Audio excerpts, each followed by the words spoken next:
बच्चों, हमने last class में पढ़ा था रिफ्रैक्शन। आज हम पढ़ेंगे स्फेरिकल रिफ्रैक्टिंग सरफेसेस। क्या? इट मीन्स कोई भी सरफेस जो स्फेरिकल है और लाइट को रिफ्रैक्ट कर सकता है, वहाँ से लाइट कैसे रिफ्रैक्ट होती है। देखिए, स्फेरिकल सरफेसेस हमारे दो तरह के होते हैं बेटा, convex spherical refracting surfaces and concave spherical refracting surfaces. ये देखिए, ये जो फिगर है ये किसका है? कॉन्वेक्स का। और ये किसका है? कॉनकेव का। अब देखिए, आगे हम रिफ्रैक्शन पढ़ेंगे। Refraction from rarer to denser medium at a convex spherical refracting surface. ये इंपॉर्टेंट है कि आप रेयर टू डेंसर कर रहे हैं या डेंसर टू रेयर कर रहे हैं। आपने सरफेस कौन सा चूज़ किया है, कॉन्वेक्स या कॉनकेव, इसका भी ध्यान रखना पड़ेगा। एग्ज़ाम में कौन सा आया है आपको उसी हिसाब से करना पड़ेगा। बाकी के सारे मैंने नोट्स में डाल दिए हैं, एक मैं आपके लिए करा देता हूँ। तो देखिए, हम कर रहे हैं refraction from rarer to denser medium at a convex spherical refracting surface, और इमेज मान रहे हैं हम रियल इमेज। ठीक है, तो ज़रा देखिए, ये रहा इसका डायग्राम। ये कोई स्फेरिकल रिफ्रैक्टिंग सरफेस है। कैसा है ये? कॉन्वेक्स स्फेरिकल सरफेस है हमारा। ये इसकी प्रिंसिपल एक्सिस है बच्चों, प्रिंसिपल एक्सिस। और ये कोई ओ पॉइंट है, यहाँ पे हमने ऑब्जेक्ट को रख दिया है। ऑब्जेक्ट को मान लिया पॉइंट ऑब्जेक्ट, बिल्कुल ऑब्जेक्ट हमारा बिल्कुल पॉइंट ऑब्जेक्ट है। अब देखिए, यहाँ से ऑब्जेक्ट से एक रे चली, ये चली बिल्कुल, और जाके कहाँ स्ट्राइक कर रही है? रिफ्रैक्टिंग सरफेस पे। यहाँ नॉर्मल बनाएंगे और टुवर्ड द नॉर्मल ये बेंड कर जाएगी। कहाँ मीट करेगी? आई पे जाके। ठीक है, और एक रे ले ली हमने ओ से ही, जो कि पोल से होते हुए पास करेगी। पोल से होते पास जो लाइन करती है बच्चों, वो अनडेविएटेड जाती है, उसमें कोई रिफ्रैक्शन नहीं होता है। तो दोनों लाइन कहाँ मीट कर रही हैं? आई पे। इट मीन्स आई पे क्या बन जाएगा? Final image of the object. यही हमें निकालना है। चलिए देखिए, अब देखिए, हमने ऑब्जेक्ट के एंगल को, जो एंगल ये बना रहा है with respect to refracting surface, alpha मान लिया है। जो इमेज बना रही है उसको बीटा मान लिया है। और देखिए बच्चों, देखिए थोड़ा सा, यहाँ पे एक एंगल ये भी है, एंगल ऑफ इंसिडेंस ये रहा, और एंगल ऑफ रिफ्रैक्शन ये रहा। ठीक है, अब देखिए ज़रा, देखिए ये लाइट क्या करेगी बेटा? अगर ये बिल्कुल रिफ्रैक्टिंग सरफेस नहीं होता तो लाइट हमारी क्या करती? आई पे जाके चली जाती, बिल्कुल। लेकिन देखिए, नॉर्मल जो है, नॉर्मल इस सरफेस पे जो नॉर्मल डाला है, वो नॉर्मल इस ऑप्टिकल एक्सिस को या प्रिंसिपल एक्सिस को कहाँ के कट करेगा? सी पे। तो हमारा नॉर्मल भी कौन सा एंगल बना रहा है? Gamma angle. ठीक है ना, ध्यान रखना इन चीज़ों का। तो अब देखिए, हम क्या कर रहे हैं, ए से एक लाइन डाल रहे हैं परपेंडिकुलर, कहाँ पे? प्रिंसिपल एक्सिस पे, जो कट कर रही है एम पॉइंट पे जाके। ठीक है, अब देखिए ज़रा समझिए, ट्रेंगल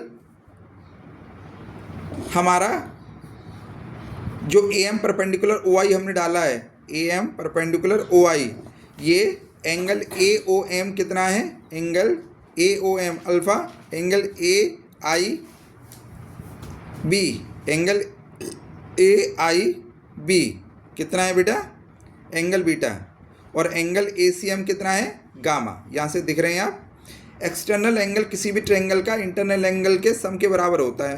ये हम लगा सकते हैं, ट्रेंगल आई ए सी में लगा दो, ट्रेंगल आई ए सी, आई ए और सी, इस वाले ट्रेंगल में लगा दो, ट्रेंगल आई ए सी। इसमें देखिए, गामा एक्सटर्नल एंगल है, रिफ्रैक्शन और बीटा एंगल कैसा है? इंटरनल, तो इसके सम के बराबर आ जाएगा। तो यहाँ से आर निकाल सकते हैं, आर क्या आ जाएगा? Gamma minus beta. ऐसे ही ट्रेंगल ओ ए सी में लगा दो बेटा, ओ ए एंड सी, ये रहा ओ ए सी। इसमें क्या है? रिफ्रैक्शन एंगल एक्सटर्नल एंगल है, और गामा और अल्फ़ा कैसे हैं? इंटरनल एंगल है। ड्रम। तो अल्फ़ा प्लस गामा क्या हो जाएगा? एंगल आई के बराबर। देखो ट्रेंगल ओ ए सी में, इसी प्रॉपर्टी से कि भाई किसी भी ट्रेंगल का एक्सटर्नल एंगल इंटरनल एंगल के सम के बराबर होता है, उससे ये आ गया। अब स्नेल्स लॉ लगा दो जरा। स्नेल्स लॉ क्या कहता है? Sine i upon sine r बराबर mu two upon mu one. अब देखो बच्चों, यहाँ पे जो हमने रिफ्रैक्टिंग सरफेस पे जो एंगल बन रहे हैं अल्फ़ा बीटा गामा, इनको बहुत छोटा माना है, बहुत छोटा।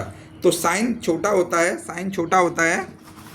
तो देखिए ज़रा, साइन थीटा जब बहुत छोटा होता है, साइन थीटा, तो हम इसको अप्रॉक्स थीटा लिख सकते हैं। तो साइन आई अगर है हमारे पास, इसको हम क्या ले सकते हैं? सिर्फ आई। साइन आर है हमारे पास, इसको क्या ले सकते हैं बच्चों? सिर्फ आर। ऐसे ही टेन थीटा को आप क्या कर सकते हैं? थीटा। टेन थीटा को थीटा कर सकते हैं। वही इसने किया है यहाँ पे, देखो साइन आई को आई लिख दिया है और साइन आर को आर लिख दिया है। तो यहाँ से देखिए इनको क्रॉस मल्टीप्लाई करोगे तो म्यू 1 इंटू आई और म्यू 2 इंटू आर, ये बन जाएगा, ये बन रहा है यहाँ पे। अब देखिए ऊपर हमने एक इक्वेशन मानी थी, ये एंगल आई बराबर अल्फ़ा प्लस गामा। इसमें ज़रा इन चीज़ों को रख दो बेटा, आई की वैल्यू रख दो और किसकी वैल्यू रखेंगे, आई की value, alpha plus gamma. Mu 2 क्या बन जाएगा हमारा, गामा माइनस बीटा। ठीक है, रखो इनको वैल्यू को। एंगल्स अल्फ़ा बीटा बहुत छोटे हैं, ध्यान रखना है इनका। अब देखो ज़रा, अगर मैं ट्रायंगल ए ओ सी ले लूँ, ट्रायंगल ए ओ सी, इसमें टेन अल्फ़ा निकालूँ बच्चों में, टेन अल्फ़ा, तो टेन अल्फ़ा क्या आएगा, टेन अल्फ़ा क्या आएगा बेटा। अब देखो बच्चों, यहाँ पे ट्रायंगल ए एम ओ, इसमें टेन अल्फ़ा निकालेंगे, टेन अल्फ़ा क्या बन जाएगा, A M upon O M. तो देखो A M upon O M, ठीक है। अगला एंगल कौन सा है, गामा, तो गामा के लिए कौन सा लेंगे, triangle A M C. Triangle A M C में टेन गामा क्या होगा, परपेंडिकुलर अपॉन बेस, परपेंडिकुलर क्या है ए एम और बेस क्या है एम सी। ठीक है, तो देखो ये तो रखा है इसने, A M upon M C. इधर आर एच एस में आ जाओ, म्यू 2 बराबर ऐसे गामा और बीटा के लिए भी आप ये ट्रायंगल ले लेंगे। और अपर्चर कैसा है इसका, बहुत छोटा है, ठीक है ना, इसलिए जो एम पॉइंट है बेटा, एम पॉइंट, ये एम पॉइंट बहुत क्लोज है किसके, पोल के। एम और पी लगभग सेम है, और जितनी भी डिस्टेंसेस हम कहाँ से मेजर करते हैं, पोल से। इसीलिए हमारा देखो जो एम ओ है, एम ओ, ये क्या बन जाएगा, पी ओ। ठीक है ना, ध्यान रखना इस चीज़ का। और एम आई क्या बन जाएगा बेटा, पी आई, और एम सी क्या बन जाएगा, पी सी। इन सब की वैल्यू पुट कर दो। इस इक्वेशन से देखो, इस पूरी इक्वेशन से ए एम कॉमन आ जाएगा दोनों साइड, ए एम दोनों साइड कॉमन लेके काट दो, वन अप क्या बचेगा, वन अपॉन एम ओ क्या बन जाएगा बेटा, पी ओ, क्योंकि एम ओ को किससे रिप्लेस किया है, पी ओ से।